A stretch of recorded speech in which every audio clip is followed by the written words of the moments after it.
Hey guys, welcome back to Neat Movie News. My name is Dean Thomas, and we're finally back in the Bourne universe with Matt Damon returning as Jason Bourne for the movie simply titled Jason Bourne. Now, I absolutely love the original trilogy, and even Bourne Legacy with Jeremy Renner, I actually enjoy as an action movie overall. As a Bourne movie, it doesn't really fit in anywhere to me, but I do like that movie. So going in, or I'm like, okay, Matt Damon is back.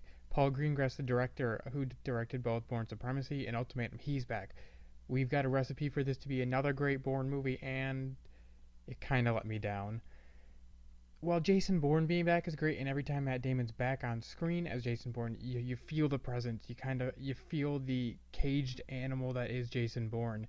But to me, the problem here is the story, and that's what was disappointing because Matt Damon and Paul Greengrass both said they wouldn't come back unless they had the story to tell, and they came up with one.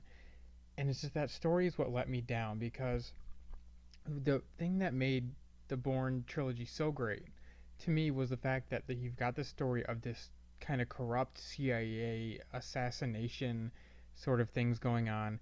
The CIA doesn't really know how to deal with it. They've got too much power. There's really no checks and balances. And then you've got this rogue guy who was part of the program, but, and obviously the main part of the story, he doesn't remember anything. This movie, he remembers basically everything, and then they try to throw some new things in here. Oh, but you didn't know this. But for the more or less, he knows everything, and I think that's where it starts to take away because then it just kind of becomes a generic action movie with the CIA after a guy, and that's kind of where it let me down. As the story was not that interesting.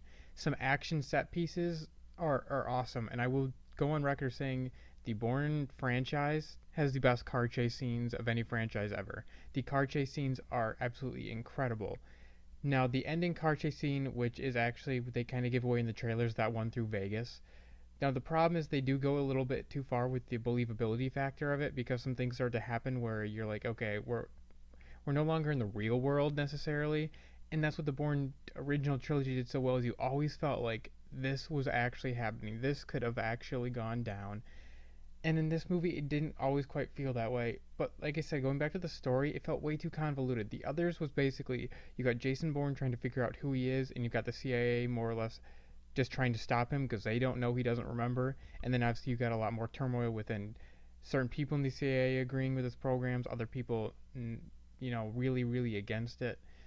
And in this movie, it became too convoluted. Of well, the CIA wants Jason Bourne because well, he's just Jason Bourne.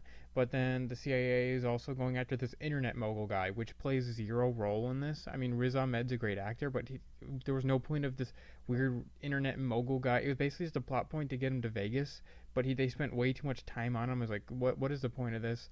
So they tried to make the CIA too much of a character, doing other things other than just focusing on Bourne. And then also, what was great about the original trilogy as well was the assassins they used, the assets, because they would just get a message and then they would go for it, and they were just these weapons, these kind of monsters going after Bourne that he had to stop, and they would just keep coming and coming, and they never said a word. Those assets never talked. And in this movie, they focus on one asset who's kind of gone rogue because he feels Bourne's betrayed him or whatever. It's something basically that line, and the CIA uses him, but then he kind of starts doing his own stuff. And the problem is he's got a lot of dialogue and they really focus in on his story and they try to make him this person. And to me it was just like get off screen. And the guy that plays him is it's not I didn't hate the character because you were supposed to hate him and all that. It wasn't like, "Oh, I hate him, but this is good for the story." No, just like, "Hey, get off the screen. I don't like you. Your character's dumb. I'm not a fan of the way you're playing him." I just did not like the character at all.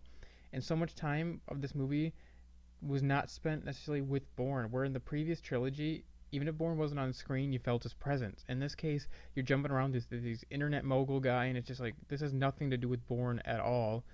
Now, I will say, I don't know if I really want any more sequels with this because the original trilogy wrapped up the story so well. But Alicia Vikander's character in this, who plays a CIA operative, she's really good as always, and I want to see her in basically every movie ever because I think she's fantastic, and they kind of set her up for some sequels, and I would be curious to see how her relationship with Jason Bourne would continue. But more or less, I'd rather just see this franchise kind of just die. I've got my original three movies, and I'm going to watch those till the day I die. So I've got enough of these movies, but Jason Bourne was a letdown for me, guys. I'm going to give it a 60%. It's a fun, entertaining action movie for the most part, but the story's not there, and it's definitely not up to the level of previous Bourne movies, including Bourne Legacy. I enjoyed Bourne Legacy more than this, and that's kind of sad because I thought this was going to be a home run. They were going to knock it out of the park, but they kind of dropped the ball on this one. So I'm going to give Jason Bourne a 60%. Kind of continues the summer of disappointing movies overall. I mean, we've had a couple good ones here and there. Star Trek Beyond, P.S. Go see that movie. But overall, kind of been a disappointing summer. Wasn't a huge fan of Jason Bourne. Let me know what you guys think in the comments below. Have you seen the movie? Are you looking forward to the movie? And make sure you follow me on Twitter at NeatMovieNews for all the latest in the world of movies. Thank you guys so much for listening, and we'll see you back here next time.